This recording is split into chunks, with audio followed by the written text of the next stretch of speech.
Olivia clocked out at 1:17 a.m., still in her waitress uniform, apron tied tight, hair messy from a long shift. She stepped into the parking lot behind the bar and pulled her hoodie on when she heard it. Footsteps, not one pair. 3. A voice behind her laughed. "Yo! Rookie!" Olivia kept walking, faster. Then someone grabbed the back of her apron and yanked her so hard she stumbled.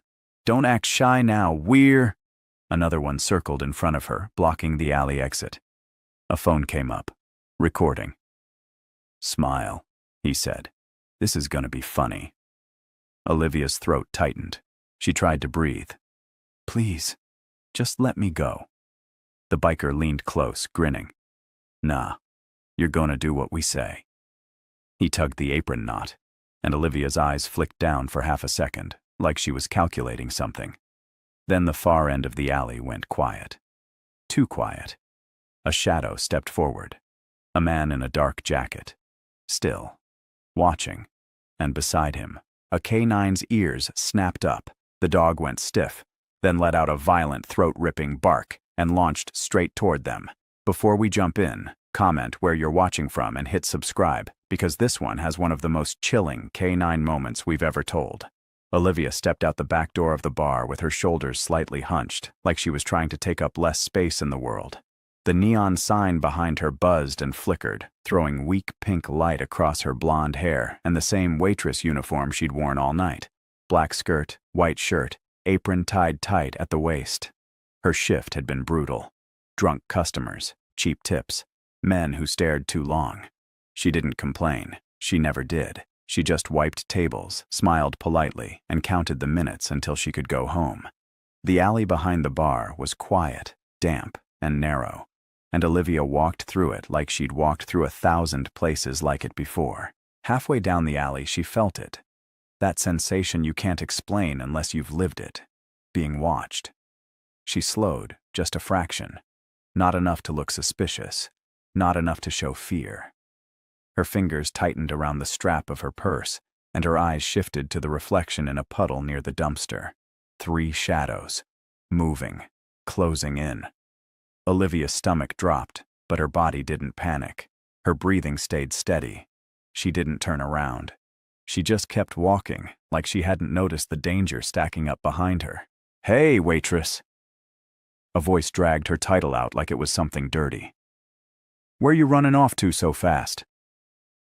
Olivia kept walking. Another step. Then another. The alley was too long, too boxed in.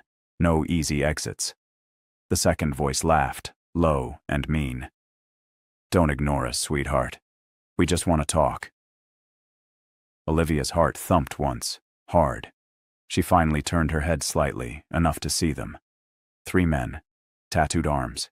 Heavy boots. Faces half lit by the street lamp at the far end. They didn't look drunk. They looked entertained, like they'd been waiting for this part all night. Olivia tried to step around them, but the biggest one slid sideways and blocked her path. He smelled like cigarettes and oil. His grin was wide, and his eyes were dead. "Aw, look at her," he said to his friends. "All alone in the dark." One of the others pulled out his phone immediately, screen glowing. Recording. Olivia's throat tightened. She hated that. The filming. The power. The way people thought they could turn her into a joke and keep it forever. "Please," she said quietly, voice soft, almost breaking. "I'm just trying to go home." The biggest biker leaned closer. "Then don't scream, where—" The word hit like a slap. Olivia flinched, just once, and the biker noticed. He laughed louder. "There it is. That's the face. That scared little face." He reached out and hooked 2 fingers under her apron strap. "What's under this, huh?" Olivia grabbed his wrist instinctively. Fast. Too fast. For a second, the biker's smile faltered. He felt it. The strength. The control. Like her hands knew exactly where to lock. Olivia immediately loosened her grip and stepped back, as if she hadn't just revealed something dangerous. "Don't touch me," she whispered. The biker blinked, then smirked again. "Oh, so you got claws." Behind them, something shifted in the darkness near the far end of the alley. A faint scrape, A quiet movement. Olivia's eyes flicked past the bikers for half a second. There was someone sitting on a low concrete ledge near the streetlight. A man. Broad shoulders. Dark jacket. Still as stone. At his feet, barely visible, a large dog lay in a perfect down position, silent, watching. Olivia hadn't even noticed him at first, and the bikers definitely hadn't. They were too busy enjoying their little show. "You like this, don't you?" The biker with the phone taunted, circling. "You like being watched." Olivia's jaw clenched. She didn't answer. She just swallowed, eyes glassy, and kept her hands at her sides, like she was forcing herself to stay small. The biggest biker grabbed her again, this time harder. He yanked her apron, pulling her forward until her shoulder hit the brick wall. Olivia gasped, not loud, just enough to show pain. The biker leaned in, his breath hot. "Say sorry," he murmured. "Say you're sorry for ignoring me." Olivia's eyes squeezed shut for 1 second. Then she opened them, and there was something in them that didn't match her trembling voice. Something colder, something trained. "Please," she said again, softer. "Don't." The biker laughed. "That's not a no." His hand rose toward her collar, and that's when the man at the end of the alley finally moved. Not fast, not dramatic, just stood up. The bikers didn't notice at first. The phone was still recording. The biggest one was still leaning in. But the dog noticed instantly. The K9's head lifted. Ears snapped forward. Its body went rigid, like a switch had been flipped. The biker with the phone finally glanced over his shoulder and snorted. "What the hell is that?" The biggest biker didn't even turn. He just kept smiling at Olivia like he owned her. "Relax," he said. "It's just some guy and his mutt." The man took one slow step forward, then another. Still no shouting, no threats, no hero speech. Just the quiet weight of someone who didn't need permission to end a problem. The K9 rose beside him, muscles tight, tail stiff, eyes locked on the biker's hand at Olivia's collar. Olivia saw the dog now, fully. A working dog, not a pet, a weapon with a heartbeat. The biggest biker finally turned his head and scoffed. "You gonna sick your dog on me, tough guy?" He sneered. "Go ahead. Let's see what he does." The man didn't answer. He just said one word, low, calm, deadly. "Enough!" And in that exact second, the K9 exploded into a violent feral bark and launched straight toward the biker's throat. The biker barely had time to blink before the K9 was on him. Not biting yet, because the handler hadn't given that command, but close enough that the man's whole soul left his body. The dog hit the end of the leash with a brutal snap, barking so hard it echoed off the brick like gunshots. The biker stumbled backward, hands flying up, phone dropping and skidding across the wet pavement. His buddies froze in that stupid half-laugh, half-panic face men get when they realize they picked the wrong person to mess with. The Navy SEAL didn't rush. That was the scariest part. He walked forward like he owned the alley, like he'd been here 1,000 times, like violence was just another tool in his pocket. He stopped between Olivia and the bikers, just enough to block their line of sight to her. The K9 kept barking, deep, aggressive, controlled. The SEAL's voice was low. "Back up, now!" The biggest biker tried to save face. He spat to the side and forced a grin. "Man, you're really gonna risk your dog for some little waitress?" The SEAL didn't even look at him. He glanced back at Olivia instead, and Olivia, still pressed to the wall, still in that waitress uniform, did something that made the SEAL's eyes narrow. She didn't look scared anymore. She looked annoyed. The biker with the phone scrambled to grab it, and as he did, he laughed nervously. "This is crazy. You seeing this? This dude's threatening us." His friend added, Yeah, call the cops. We didn't do nothing." The biggest one stepped forward again, like he still couldn't help himself. He reached out, not at Olivia this time, but toward the dog. "Nice mutt. Bet I can." The K9 snapped its jaws in the air, inches from his fingers, and the biker jerked back so fast he almost fell. The SEAL finally looked at him, and his eyes were flat. "You touch him," the SEAL said, "and you'll be missing a hand." The alley went quiet in the weirdest way. Even the bar noise behind them felt far away now. The bikers had come in loud, cocky, hungry for power. But now they were doing that thing where their bodies still try to act tough while their eyes scream fear. The biggest biker forced another laugh. "Bro, who even are you? You some kind of cop?" The SEAL didn't answer. He reached into his jacket slowly, and all three bikers flinched like he was about to pull a gun. He didn't. He pulled out a simple leather leash handle and tightened his grip on it like a warning. Then Olivia spoke from behind him. "Please," she said softly. "Don't hurt them." The bikers heard that and immediately got brave again. The biggest one smirked. "Aw, look at that. Your little girlfriend's begging for us." Olivia's eyes flashed. The SEAL tilted his head slightly, like he was listening to a sound nobody else could hear. The K9 stopped barking for half a second, not because it calmed down, because it was waiting. The SEAL turned his head toward Olivia again and finally saw her clearly. The bruising starting on her shoulder where she'd hit the wall. The way she held her hands. Loose. Ready. The way her feet were placed. Not like a scared waitress. Like someone trained to fight in tight spaces. Like someone who knew how to break a man without leaving a mark. And then the SEAL noticed the tiniest detail. A faint scar line near Olivia's collarbone. Half hidden under her uniform. Old. Clean. Surgical. The kind you only got from shrapnel removal or a combat injury. His face changed. Not shock. Not anger. Recognition. The biggest biker didn't notice any of it. He stepped in again, closer, louder, desperate to regain control. "You hear me, war?" he snapped at Olivia. "I said don't scream. You want to make this easy or hard?" He reached for her wrist, and Olivia moved, fast. She didn't swing. She didn't kick. She didn't do anything dramatic.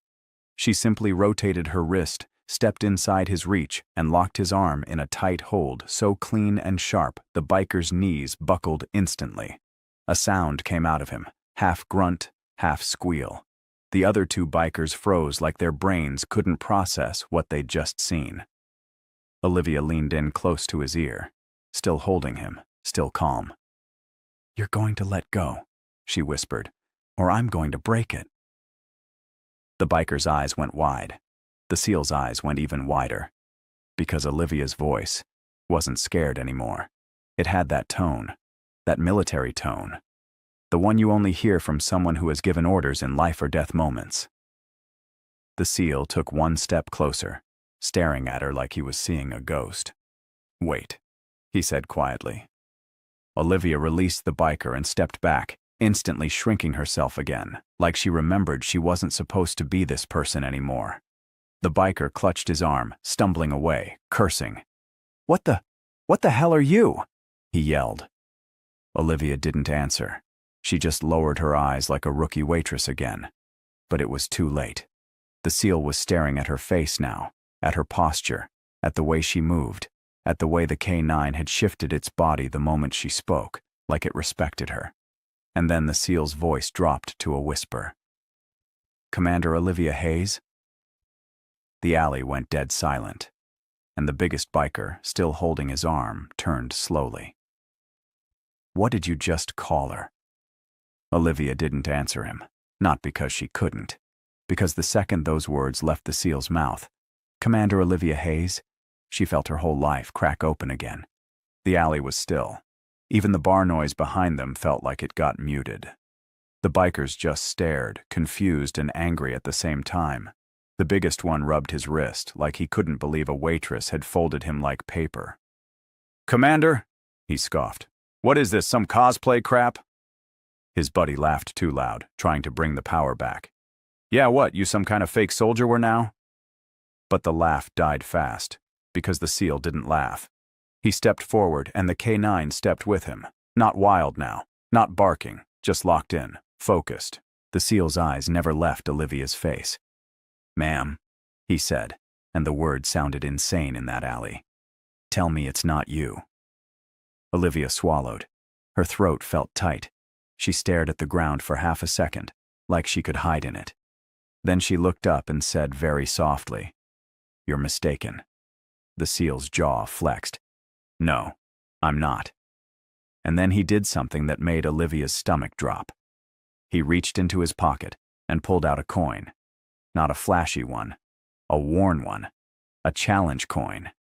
He held it between his fingers and turned it so the moonlight hit the engraving. Olivia's breath caught, because she knew that coin. She had seen it in blood, in dust, in the dark. The biggest biker stepped forward again, still trying to act tough, but now it was shaky. "Hey, what are you two whispering about?" he snapped. "You think you're scaring us?" The SEAL didn't even look at him. He just raised 2 fingers slightly. The K9's head snapped toward the biker like a laser. The biker froze mid-step, and for the first time, Olivia saw it.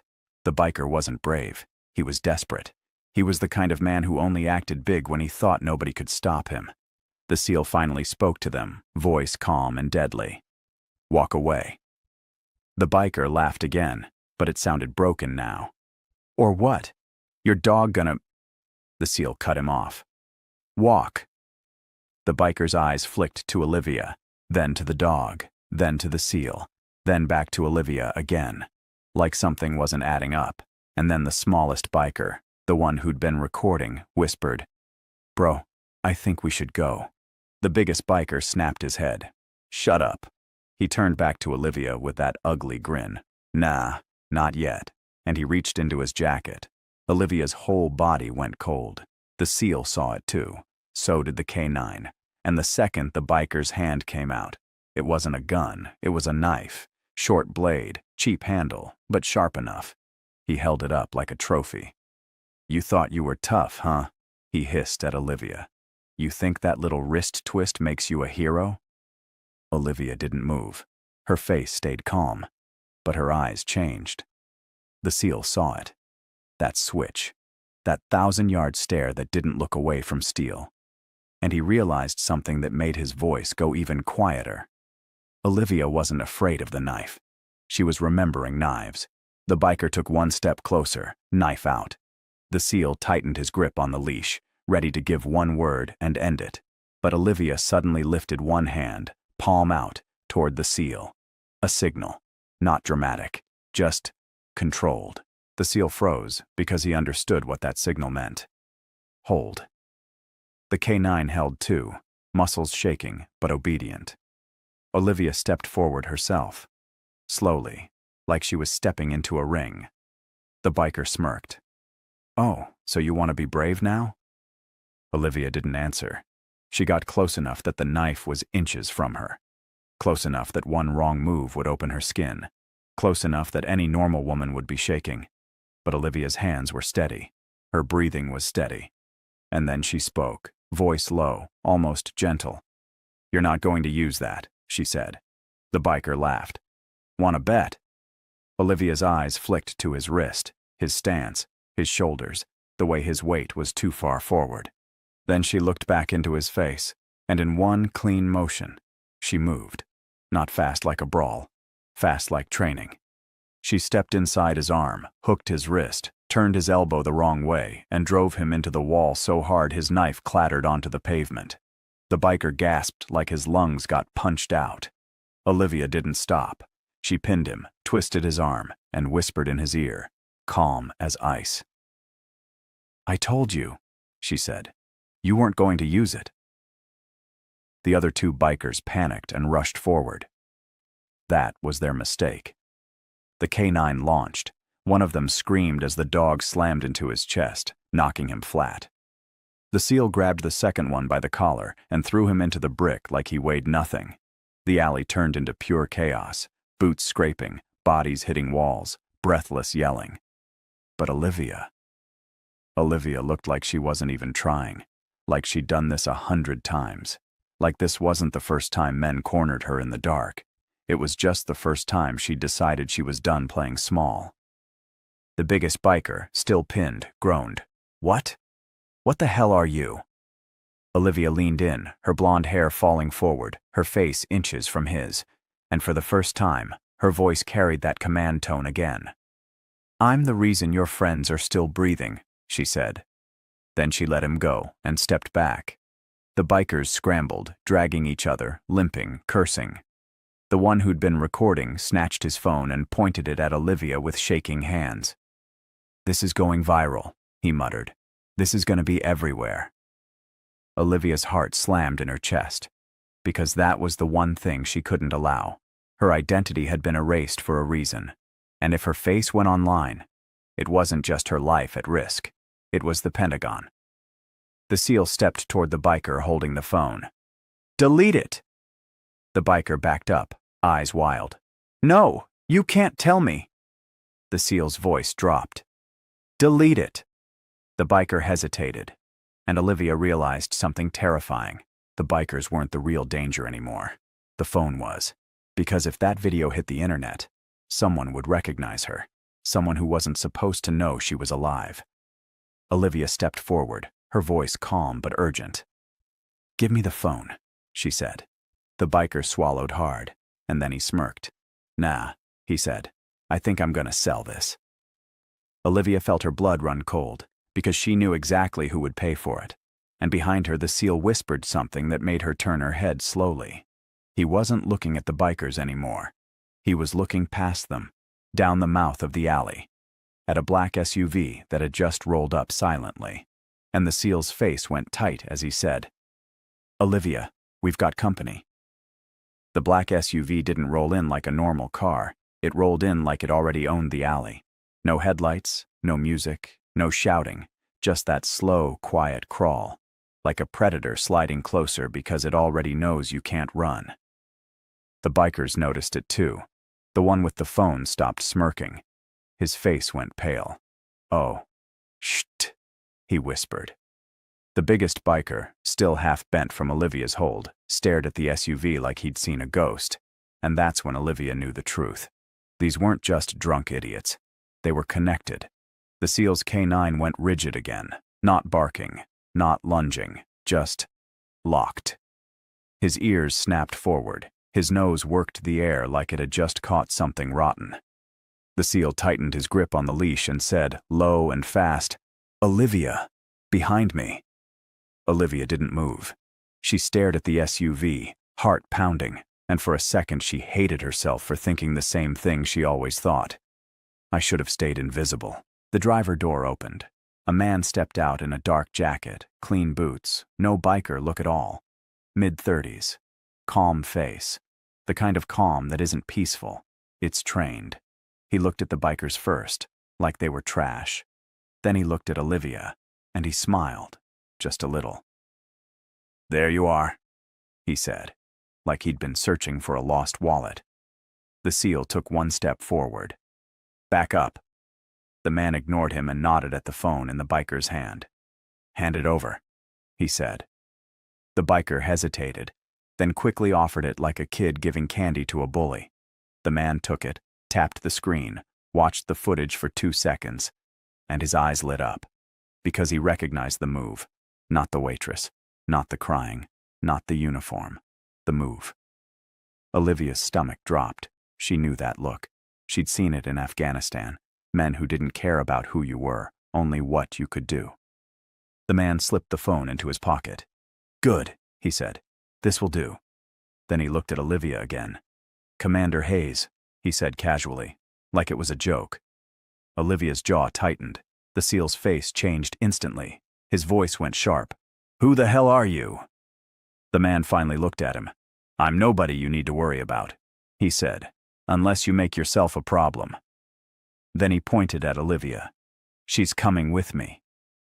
Olivia's blood turned to ice. The SEAL's hand moved to his waistband. Not dramatic, just ready. And the K9. The K9 started to growl. Not loud, not crazy. A deep, vibrating warning that made every biker take a step back. The man raised both hands slightly. "Relax," he said. "No one wants a mess in a public alley." Olivia almost laughed at the word public. Like this wasn't a trap. Like this wasn't a pickup. Like this wasn't a retrieval. Then Olivia heard it. A second vehicle. Another SUV. And another. The alley mouth started filling with black. Olivia didn't flinch. She just exhaled once. The SEAL glanced at her, and in his eyes she saw something that hit her harder than fear. Respect. He wasn't looking at a waitress anymore. He was looking at a survivor. Olivia's voice came out quiet. "They found me," she said. The SEAL didn't ask questions. He didn't lecture. He didn't panic. He just nodded once, like a man receiving a mission. "Then we move," he said. And in that moment, the alley became a battlefield. The man in the jacket snapped his fingers.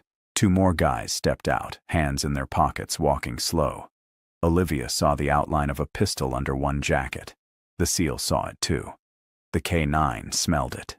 The dog's growl turned into a violent bark that echoed off brick walls. The bikers backed away like rats, suddenly realizing they weren't part of the plan anymore. They were just bait. The man pointed again. "Last chance," he said. "Give her to me." The SEAL's voice dropped. "Not happening." The man sighed like he was disappointed. Then he nodded at his guys, and the first shot fired. It didn't hit anyone. It hit the wall beside the SEAL's head, sending brick dust into the air. That was the moment everything broke loose. The K9 launched like a missile. He slammed into the closest gunman so hard the guy hit the ground like a sack. The SEAL rushed the second man and drove him into the SUV door, wrenching the weapon away with a brutal, clean motion. Olivia moved too, fast, silent, deadly. She grabbed the biggest biker who still stood there frozen and yanked him in front of her like a shield. "On your knees," she hissed. He dropped instantly, terrified. And that's when Olivia saw something she didn't expect. The man in the jacket wasn't shocked. He was pleased. Like this was the confirmation he wanted. He stepped back, lifted his phone, and filmed her. "Perfect," he murmured. "The ghost is real." Olivia felt a cold wave wash through her body. Ghost. That's what they used to call her in the unit. The one who survived. The one who finished the mission when everyone else died. The one the government erased to keep alive. And now someone had her on camera saying the word. The SEAL turned, yelling, "Olivia!" But she was already moving. She sprinted straight at the man, not to hurt him, to take the phone. The man smiled and tossed it to someone behind her. Olivia spun too late. A third gunman caught it and ran, and Olivia chased, right out of the alley, right into the open street, where the last SUV door swung open, and a man stepped out wearing a suit, not biker, not thug, a suit. He held up a badge that made Olivia's stomach drop. Not police, not FBI, something deeper, something black, something classified, and he said one sentence that made Olivia's blood turn to ice. "Commander Hayes, you were never supposed to be found." Olivia stopped dead. The SEAL and the K9 caught up behind her, both ready to fight. But the man in the suit didn't raise a weapon. He raised a folder, and he opened it. Inside were photos, her team, her mission, her dead brothers, and one photo she had never seen before, a photo of her standing over a target in Afghanistan, taken from an angle she didn't recognize, meaning someone had been watching her even back then. The man in the suit looked at her and said softly, almost respectfully, "Your cover is burned." Olivia's hands curled into fists. Her voice came out like steel. "Who are you?" The man didn't answer. He just looked at the SEAL and said, "Get her in the vehicle." The SEAL's jaw clenched. Like hell. The man's eyes narrowed. Then he said something that made the SEAL freeze, something only a real insider would know, something that proved he wasn't bluffing. And Olivia realized the worst part. This wasn't an abduction. This was a recall, a leash snapping tight. And Olivia, after years of hiding, was being pulled back into the world that had destroyed her. The SEAL's K9 barked again, furious, ready to die if needed. Olivia looked down at the dog, then up at the SEAL, and she made a choice, not to run, not to beg, not to hide. She stepped forward, lifted her chin, and said, "Fine." Then she leaned close to the SEAL and whispered one thing. "If I don't come back, don't let them erase me again." The SEAL's eyes burned. He nodded once, and the man in the suit smiled like he'd won, because he thought she was surrendering. He didn't understand what Olivia was really doing. She wasn't surrendering. She was walking back into the fire, on her terms, and as the SUV door opened and Olivia stepped toward it, the K9 let out one last violent bark. Not at the men, but at the future, because it knew this wasn't over. This was the beginning. And if you felt even a little bit of what Olivia carried in this story, if you felt that pain, that courage, that quiet strength, then please, don't just watch and scroll away. Subscribe. Because stories like this aren't just entertainment, they're reminders that some heroes don't wear medals, some heroes wear aprons, and some heroes survive things they should have never survived, and still stand up anyway.